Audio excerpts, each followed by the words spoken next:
오늘 우리에게 주신 말씀은 사도행전 10장 34절에서 48절 그리고 11장 1절에서 18절 말씀 가운데 10장 34절 35절 두 절의 말씀 한 목소리로 합독하도록 하겠습니다. 시작. 베드로가 입을 열어 말하되 내가 참으로 하나님은 사람의 외모를 보지 아니하시고 각 나라 중 하나님을 경외하며 의를 행하는 사람은 다 받으시는 줄 깨달았도다. 아멘. 오늘은 사람의 외모를 보지 않으시는 하나님이라는 주제로 박철수 목사님께서 말씀 전해주시겠습니다. 기도드리고 말씀 나누기로 하겠습니다. 하나님 아버지 은혜와 사랑을 감사를 드립니다. 추운 날씨 주심을 감사를 드립니다. 추운 가운데서 아버지 정말로 충실한 결실을 아버지 미리 볼 수 있음에 감사를 드립니다. 이 시간 함께하여 주옵소서. 예수님 이름으로 기도드립니다. 아멘. 사람들이 먹는 거 좋아하잖아요. 먹는 거. 뭐 좋아하세요? 먹는 거? 안 좋아해요? 저는 회도 좋아하고요. 뭐 김치도 좋아하고 고추장, 된장도 좋아하고 좋아해요. 근데 그런 말씀 들어보셨어요? 먹는 것이 곧 그 사람이다. 먹는 것이 곧 그 사람이고 먹는 것이 곧 문화다. 그러니까 어떤 민족이나 어떤 집단의 문화를 형성하려면, 정체성을 형성하려면 필요한 게 한 크게 세 가지 있는데, 첫 번째가 종교입니다. 종교가 중심이 되고요. 두 번째가 언어, 그리고 세 번째가 음식이에요. 이 세 가지에서 모든 것이 문화가 탄생됩니다. 그래서 우리가 음식이 아무것도 아닌 것 같아도 굉장히 중요합니다. 루스 베네딕트라는 미국 인류학자가 쓴 책이 있는데 못 읽어보셨죠? 부끄러워하실 게 전혀 없는 게 저도 못 읽어봤어요. 전혀 동등하니까 전혀 부끄러워하실 필요가 없습니다. 어떤 책을 썼냐면은 국화와 칼. 예. 이게 이제 어떤 책이냐면은 2차 대전이 끝난 다음에 패전국 일본 행동이 다른 패전국들하고 완전히 상이했다. 그래서 이게 일본인 특성이 뭐가 있길래 이렇게 엉뚱하게 나타나는가, 인류학적으로 접근한 거거든요. 여성 인류학자인데 이제 그걸 이제 일본인 중요한 게 뭐냐면요, 이 베네딕트가 일본을 한 번도 안 가봤대요. 일본을 가지 않은 상황에서 현상을 분석한 거예요.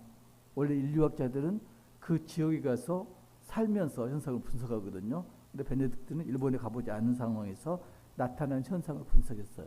그리고 책 제목을 뭐라 했냐면은 국화와 칼. 왜 그랬을까요? 국화 이미지. 국화가 우리는 보통 사군자 중에 하나로 알잖아요. 매남국죽. 봄에는 매화, 여름에는 난초, 가을에는 국화, 겨울에는 대나무. 선비의 기상과 절개를 나타내는 게 사군자죠. 그런데 이제 보편적으로는 국화 이미지는 뭐냐면은 평화. 평화가 국화 이미지거든요. 그러니까 일본인 하면 떠오르는 게 뭐냐면은 남에게 실수하거나 무례를 저지르지 않으려고 예를 쓰잖아요. 남에게 피해를 끼치면 안 된다.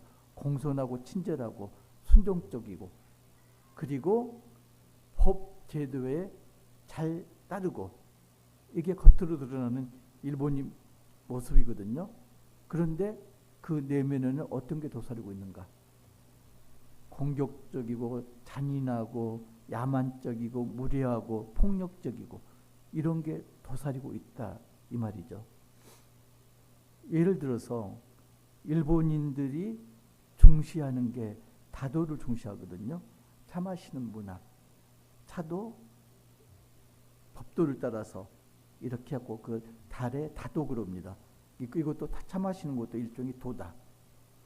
그런데 한편에서는 뭐한가요? 사무라이 정신. 그러니까 특히 겉으로 드러나는 건 평화적인데, 그죠? 평화적이고 고상한데 내면은 뭐다? 폭력성을 가지고 있다. 지극히 강자에게는 약하고 약자에게는 강한 면모를 가진 게 일본입니다. 그래서 그걸 그 정신을 이루는 근간이 무엇일 건가 봤더니 천황. 그러니까 천황이라는 게 우리는 이제 종교로 생각하는데 그 사람들은 종교가 아니고 삶으로 받아들이거든요. 자기 종교하고 상관없이 천황이 정신적 지주다. 그러니까 천황이 죽으라면 죽는 거예요. 이거하고 똑같죠? 과격 이슬람인들이 자살퇴리 하잖아요. 똑같은 겁니다. 2차 대전 때 일본이 어떻게 했나요? 가미가제. 소형 비행기 몰고 미국 군함에 자살했잖아요. 뛰어들어서. 지금 맥락이 똑같아요.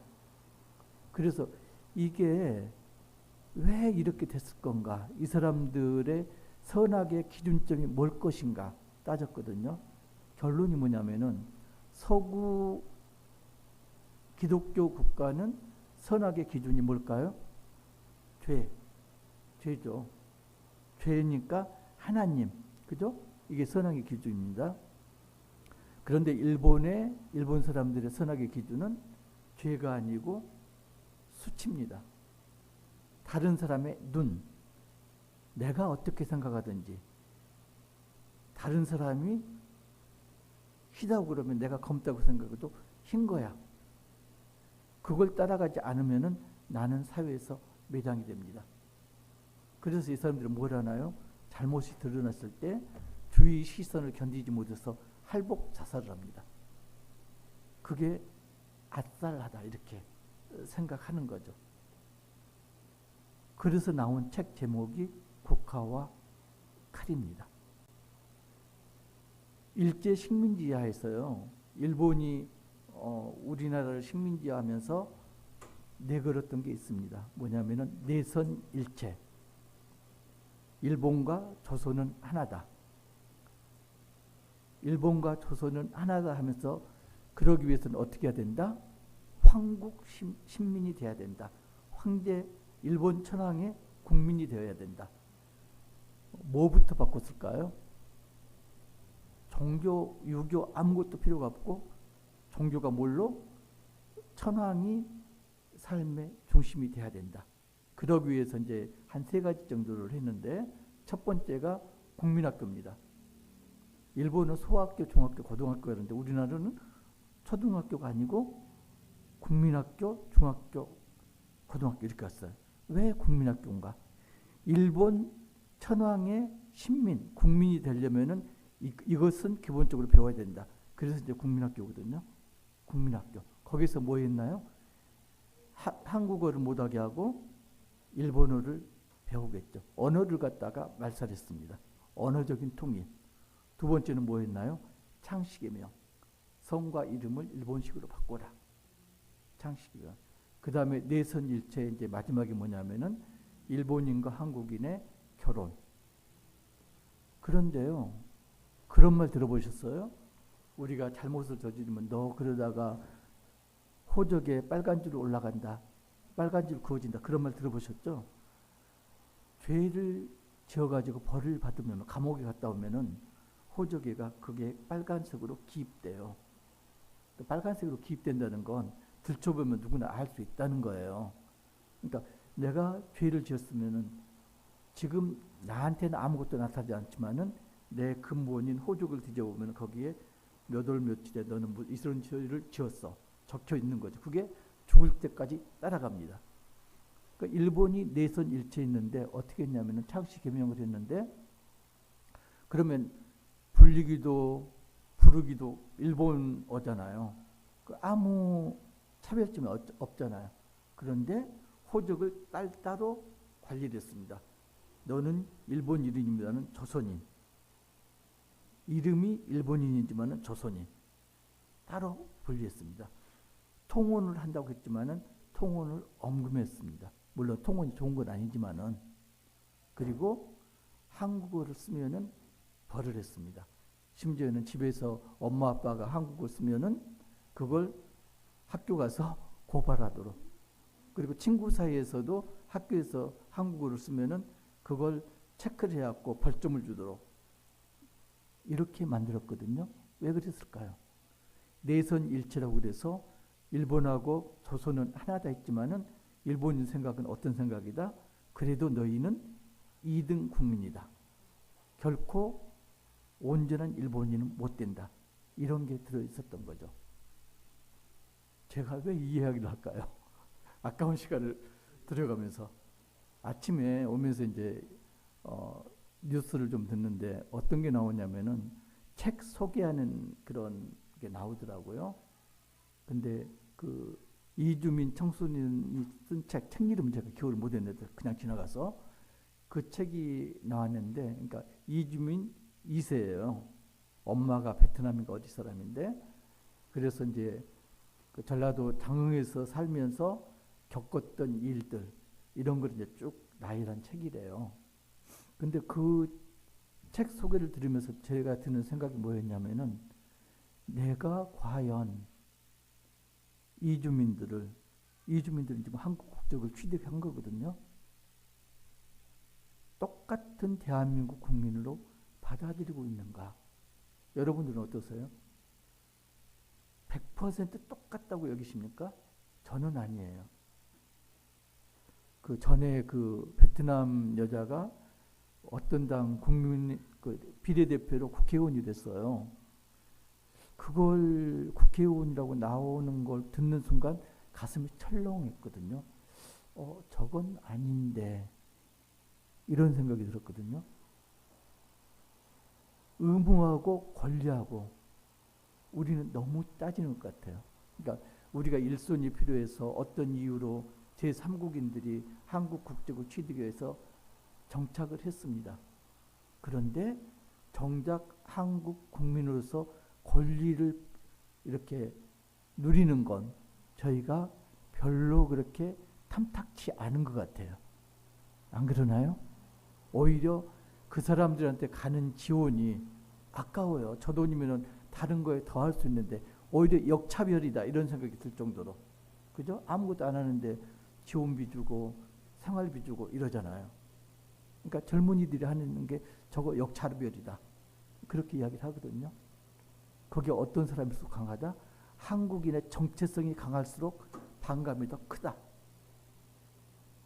그런데요, 그게 한국인만 그런 게 아니고 유대인들도 그랬습니다.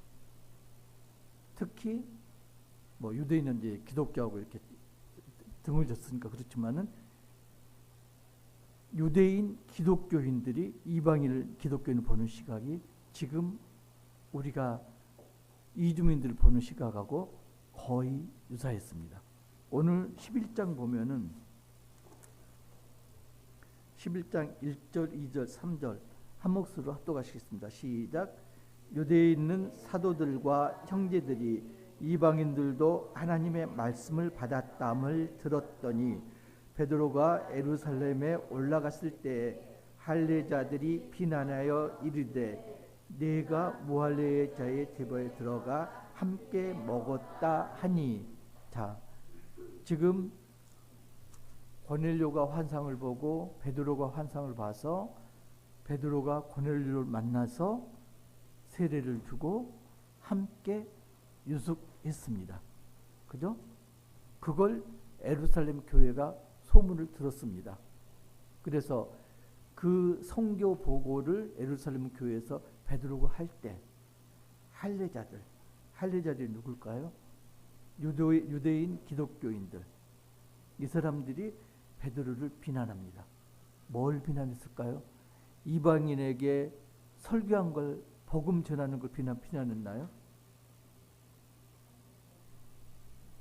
함께 먹은 거, 식탁 교제를 한 걸 비난을 합니다. 왜 그럴까요? 이방인에게 복음 전하는 건 비난하지 않습니다. 그 이야기는 기독교인으로 이방인들을 받아들였습니다. 우리가 이주민들을 필요해서 받아들였습니다. 그런데 정작 유대인 생각에는 율법, 할례, 안식일 준수, 이게 어떤 거냐면은 유대인의 특권이에요.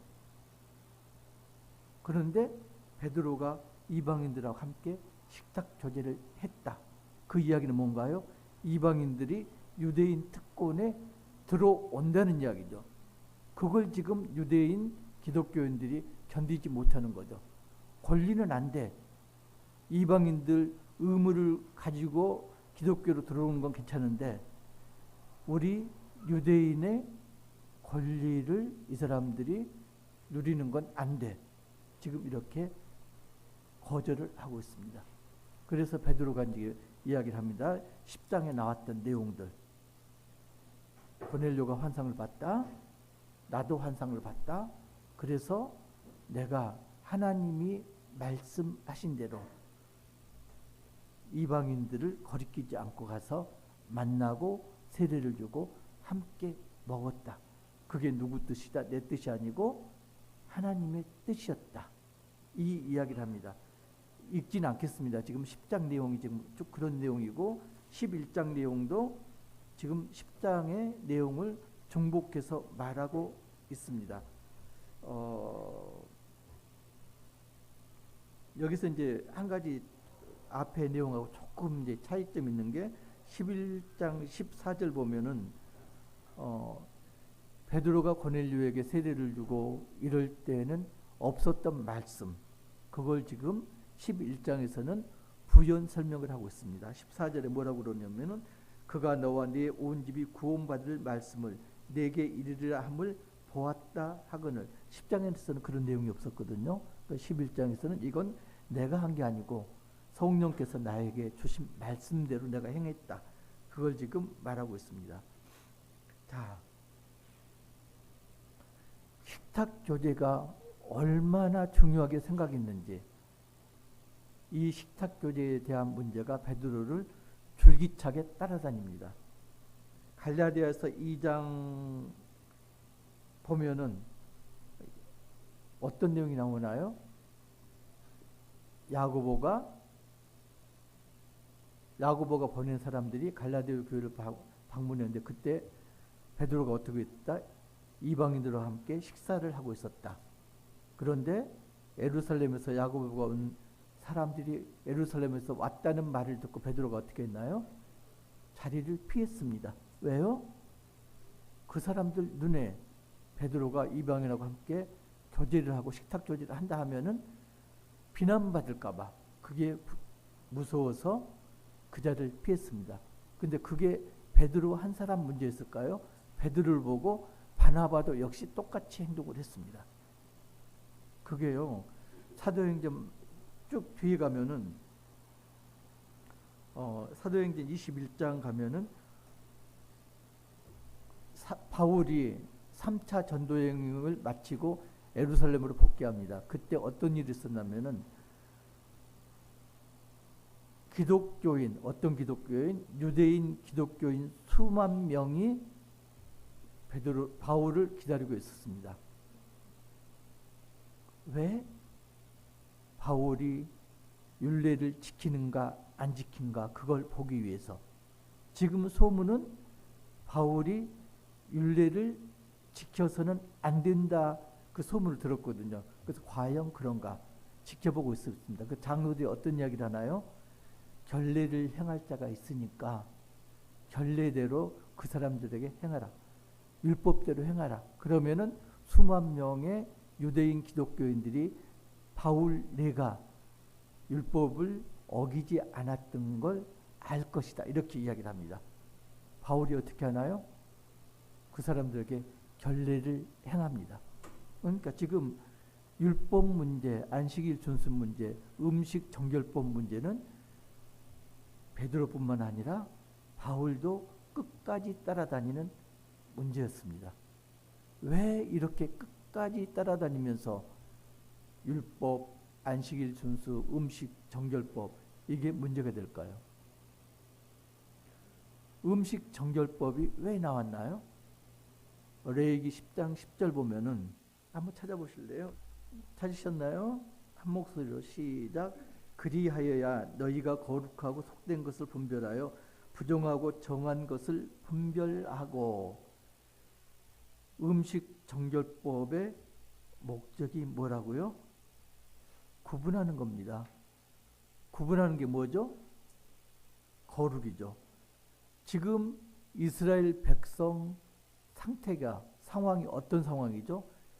애굽에서 출애굽한 상황. 그런 상황에서 지금 하나님께서 율법, 특별히 정결법에 대해서 말씀을 하고 있습니다. 왜요? 이스라엘 백성들이 애굽에서 몇 년 동안 있었나요? 400년 동안 노예 생활을 했습니다. 그러면 뼛속까지 애굽 문화에 물들어 있습니다. 하나님 백성이 되려면은 애굽 물이 빠져야 됩니다. 그죠? 애굽 물이 빠지는데 가장 쉽고 그리고 중요한 게 어떤 것일까요? 하나님은 종교적인 대상이니까 하나님. 언어. 괜찮아요? 남은 게 뭐죠? 음식입니다. 그죠? 그러면은 애굽에서 먹던 음식을 먹는다면은 어떻게 되죠? 애굽 문화를 그대로 지니고 있는 거죠. 자, 그걸 쉽게 이제 설명해서요. 내가 어떤 사람인가 알 수 있으려면은 금식을 좀 해보면 알아요. 한 일주일 정도 금식을 했다? 그러면은 이제 먹을 거리들이 막 눈앞에 떠다니거든요. 가장 먼저 뭘 먹고 싶어요? 안 해봤으니까 모르죠? 가장 먼저 먹고 싶은 음식이 내 정체성입니다. 내가 만약 금식을 했는데 가장 먹고 싶은 음식이 회다. 그러면 나는 일본 문화에 젖어 있는 거예요. 내가 가장 먹고 싶은 게 통닭이다, 김치찌개다. 그러면 나는 한국 문화에 젖어 있는 거죠. 그런데 내가 먹고 싶은 음식이 할랄 푸드다. 할랄, 이슬람. 그러면 이슬람에 젖어 있는 거죠. 그잖아요. 그런데 다행히도 음식은 지금 구약에서는 음식 정결법 해가지고 음식을 금하라 그랬습니다. 왜? 부정한 걸 금하라. 왜 그랬을까요? 지금 400년 동안 애굽 문화에 젖어 있던 이스라엘 백성들을 보호하기 위해서 거룩한 하나님의 백성으로 만들기 위해서 울타리를 친 거거든요. 그죠? 너희들은 부정한 음식 먹으면 안 돼. 너희들은 거룩한 백성이야. 그래서 음식을 보면요. 부정한 음식은 어떤 음식인가요? 뭐 불결한 음식 그런 게 아니고요. 비정상적인 음식이 부정한 음식입니다. 돼지고기 맛있잖아요. 삼겹살도 맛있고 족발도 맛있고 맛있잖아요. 순대도 맛있고. 근데 돼지가 부정한 음식에 첫 순위로 올라가 있습니다. 왜 그럴까요? 돼지가 불결해서? 그게 아니고요. 먹을 수 있는 짐승은 네 발 가지고 굽이 갈라지고 그리고 되새김을 하고 이게 네 발 가진 짐승의 정형이에요. 근데 거기서 벗어나는 건 부정한 겁니다. 돼지는 굽은 갈라졌는데 위가 하나라 되새김을 하지 않습니다. 부정한 음식입니다. 장어 맛있잖아요. 장어구이. 그죠? 오징어도 얼마나 맛있어요. 문어 숙회도 맛있고. 그런데 그 음식들이 어떻다? 부정한 음식입니다. 추어탕도 맛있는데. 왜요? 어류는 어떤 게 정형적인 거다? 비늘이 있고 지느러미가 있어야 된다. 근데 장어나 아니면 미꾸라지나 오징어나 문어나 비늘이 없습니다. 부정한 음식 맛있는데. 선짓국 좋아하시나요? 나 선짓국도 좋아하는데. 그러고 보니까 다 좋아하네. 선짓국은 왜 부정한 음식일까요? 피째 먹어서는 안 되니까 피. 이게 뭐라고요? 영양 상태나 위생 상태나 이걸 고려한 게 아니고 너희들은 하나님의 거룩한 백성이야. 그래서 너희들은 거룩한 것만 먹어야 돼. 정형적인 것만 먹어야 돼. 정상적인 것에서 벗어나는 건 전부 부정한 거야. 먹지 못하도록 했습니다. 왜? 이스라엘 백성들, 애굽에서 탈출한 연약한 이스라엘 백성들을 보호하기 위해서 음식 정결법을 만들었고 율법을 제정한 겁니다. 그런데요, 이게 지금 이제 예수님이 오셔가지고 어떻게 됐나요? 율법이 완성이 됐다. 기존 율법은 완전히 깨졌다. 그러면 음식 정결법이 더 이상 필요 있을까요? 없을까요? 더 이상 필요 없습니다. 예수님이 말씀하셨죠. 어떤 말씀하셨나요? 마가복음 보면은 마가복음 7장 한번 찾아보실래요? 마가복음 7장. 그 바리새인들과 서기관들이 예수님 제자들을 비난합니다. 왜요? 손을 씻지 않고 음식을 먹었다. 손을 씻지 않았으니까 그건 부정한 손이다. 유대인들은 그랬죠. 외출하면은 손을 씻고 먹을 때는 그릇을 씻고 그런 다음에 음식을 담아 먹었습니다. 그런데 예수님 제자들은 지금 외출한 다음에 돌아와서 손도 씻지 않고 그릇도 씻지 않고 바로 음식을 먹었습니다. 그걸 지금 비난합니다. 왜 전통을 지키지 않느냐? 유대인의 전통을 왜 지키지 않느냐?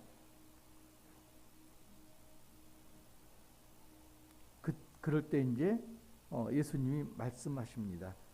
다 읽기는 그러고요. 21절에서 23절 7장 마가복음 7장 21절에서 23절 함께 읽겠습니다. 시작.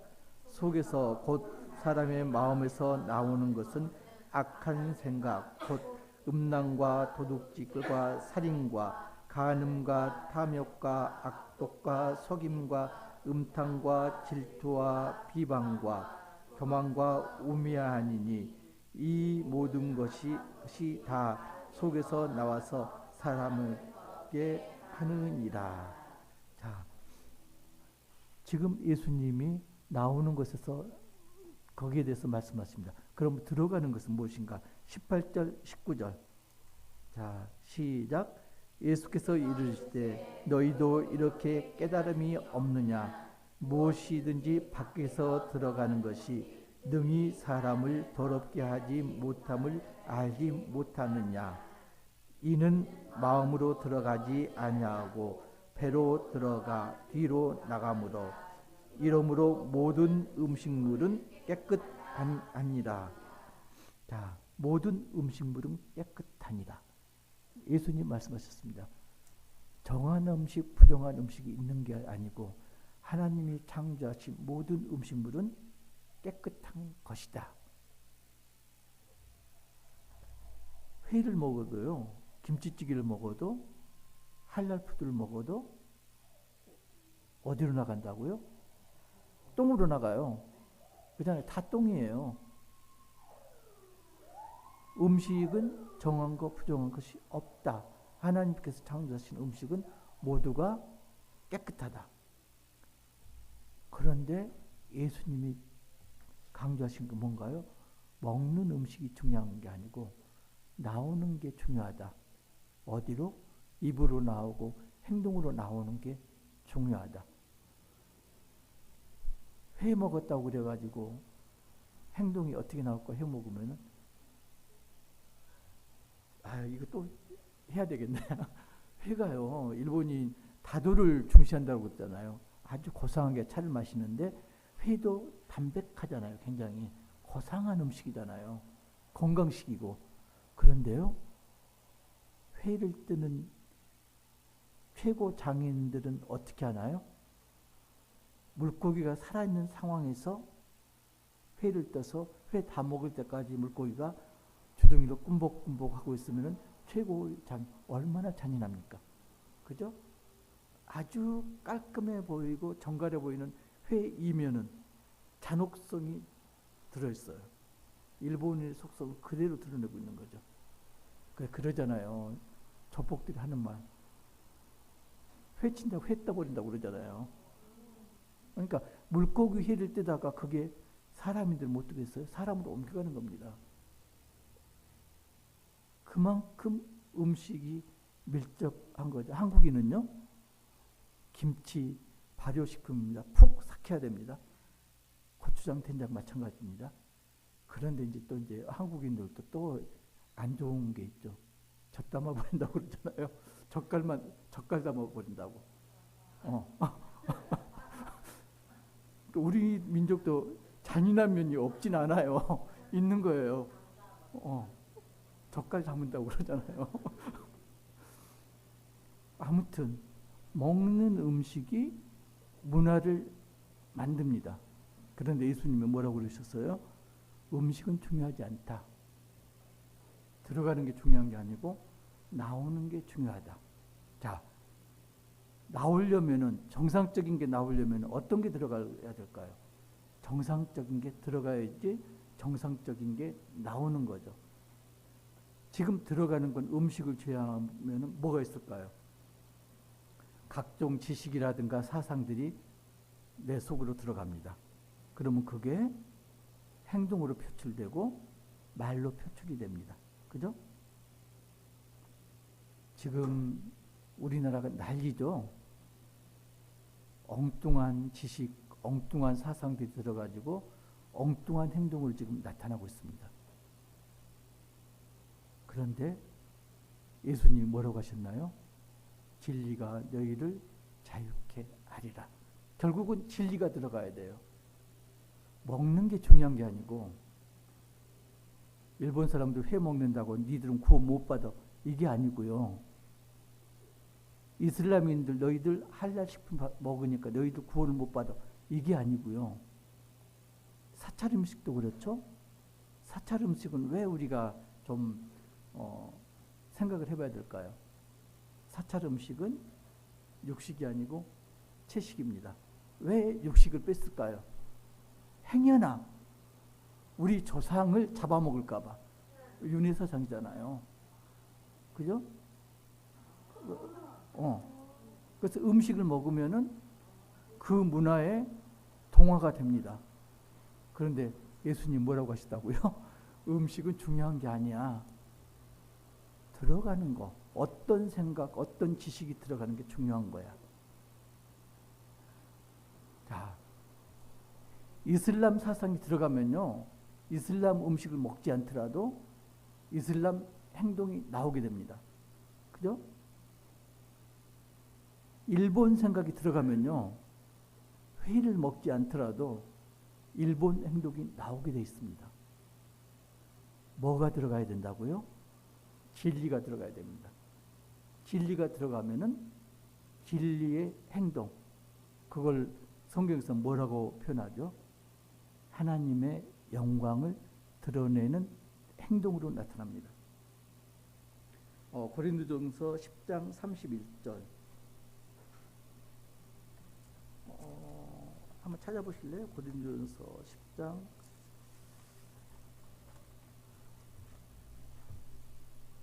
31절. 내가 못 찾고 있네요. 끼워놨었는데 빠졌어요. 10장 31절 찾으셨나요? 한 목소리로 시작. 그런즉 너희가 먹든지 마시든지 무엇을 하든지 다 하나님의 영광을 위하여 하라. 자, 모든 음식물은 깨끗하다. 예수님 말씀하셨습니다. 또 어떤 말씀을 하신다면 하나님은 외모로 사람을 취하지 않으신다. 그죠? 어떤 사람인가가 중요하지 않습니다. 여기서 음식이란 건 사상이나 아니면 지식으로 바꿔 넣으셔도 됩니다. 그런데 중요한 게 뭐라고요? 음식은 중요하지 않다. 그런데 음식보다 더 중요한 건 지식이나 사상이다. 잘못된 지식, 잘못된 사상은 집어넣어서는 안 된다. 뭘 집어넣어야 된다? 진리를 집어넣어야 된다. 그러면은 뭐가 나타난다? 하나님을 영광스럽게 하는 그런 행동이 나타난다. 하나님을 영광스럽게 하는 행동은 어떤 행동일까요? 사랑이죠. 하나님 사랑, 이웃 사랑. 내가 아무리 하나님을 믿고 할렐루야 아멘 하더라도 사랑이 없으면 울리는 꽹과리에 불과한 거죠. 그죠? 저 광화문 광장에서 아무리 떠들고 있어도 사랑이 없으면 저거 다 헛소리인 거죠. 그죠? 전모 목사 아무리 떠들어도 사랑이 없으면, 아니 사랑은 그거잖아요. 기독교의 본질이 화합이에요. 연합이잖아요. 연합인데 지금 광화문 광장에서 하는 건 연합이 아니고 분열이죠. 그죠? 분열이라면 이게 하나님을 영광을 높이는 게 아니고 하나님의 영광을 가리는 행동이죠. 우리는 가족이라는 이야기를 합니다. 식구라는 이야기를 합니다. 그걸 패밀리라고 그러죠. 조직문화. 대부 영화 보셨어요? 옛날 영화인데 마피아 조직 이야기입니다. 거기서 이제 패밀리 이야기가 나옵니다. 우리 가족, 우리 조직. 내 조직을 위해서는 내가 목숨도 버릴 수 있어. 그런데 그 조직 문화가 우리 사회에 지금 침투해 있습니다. 극우, 극좌. 우리 아니면 적이야. 그죠? 내 편이 아니면 모두가 적이야. 하나님께서는 사람을 외모로 취하지 않는다고 그러셨습니다. 그 말이 아무나 우리 가족이다. 그 말이 아닌 겁니다. 그걸 아셔야 돼요. 외모로 취하지 않는다. 남녀노소 인종을 차별하지 않으신다. 거기까지는 맞는데요. 그 다음에 들어가는 것이 중요하다. 먹는 게 중요한 게 아니고 들어가는 것이 중요하다. 어떤 들어가는 거? 지식이나 사상. 잘못된 지식이나 잘못된 사상이 들어가서 잘못된 행동으로 나타난다면, 하나님의 영광을 가리는 행동으로 나타난다면 그 사람은 하나님께서 가족으로 허용하는 범위에서 벗어납니다. 하나님은 외모로 사람을 취하지 않으시되 보시는 걸 뭘 보신다? 나오는 걸 보신다. 행동을 보신다. 그러면 그 행동의 근원이 되는 게 들어가는 거다. 올바른 사상, 올바른 지식이 들어가야 된다. 진리가 들어가야 된다. 그래야지 우리 한 가족이고 하나님께서 외모로 취하지 않는 공동체가 된다. 그러니까 우리 공동체, 기독교 공동체 안에서도 나는 하나님께서 택하신 자야 하지만은 말하는 거, 사상, 행동이 하나님의 영광을 가리는 그런 사상과 행동이라면 이 사람은 가족 범위에서 벗어나 있습니다. 여러분은 어떠세요? 회 좋아하는 남편 미워합니까? 일본 놈 같은 남편. 완전 이중적인 그런 남편, 겉다르고 속다른 그런 사람. 아니면은 고고한 척, 할랄푸드, 건강이 좋아, 먹고 있는 그런 이웃 미워하시나요? 아니면은 육식은 죄악된 거야. 채식을 고집하는, 사찰 음식을 고집하는 그런 이웃 미워하시나요? 음식은 문제가 되지 않습니다. 뭐가 중요하다? 그 사람 속에 진리가 있느냐 없느냐, 이게 중요합니다. 그걸 뭘로 확인할 수 있다고요? 하나님의 영광을 높이는 행동인지 하나님의 영광을 가리는 행동인지 행동을 보면 알 수가 있습니다. 그게 한마디로 뭐라고요? 사랑입니다. 사랑이 어떻게 나타나는가? 그걸 보면은 그 사람이 하나님께서 선택하신 사람인지 아닌지를 알 수가 있습니다. 사람 미워하지 마시고요. 광화문에 있는 사람들도 중요한 사람들이에요. 그런데 어떻게 해야 된다? 그 사람들 안에 진리가 들어가야 됩니다. 근데 가만히 있으면은 진리가 하늘에서 뚝 떨어져서 그 사람들 입에 들어갈까요? 진리가 들어가려면은 누군가 진리를 전해야 됩니다. 그죠? 진리를 전해서 우리 가족 범위 밖에 있던 사람들을 하나님의 가족으로 끌어들여야 됩니다.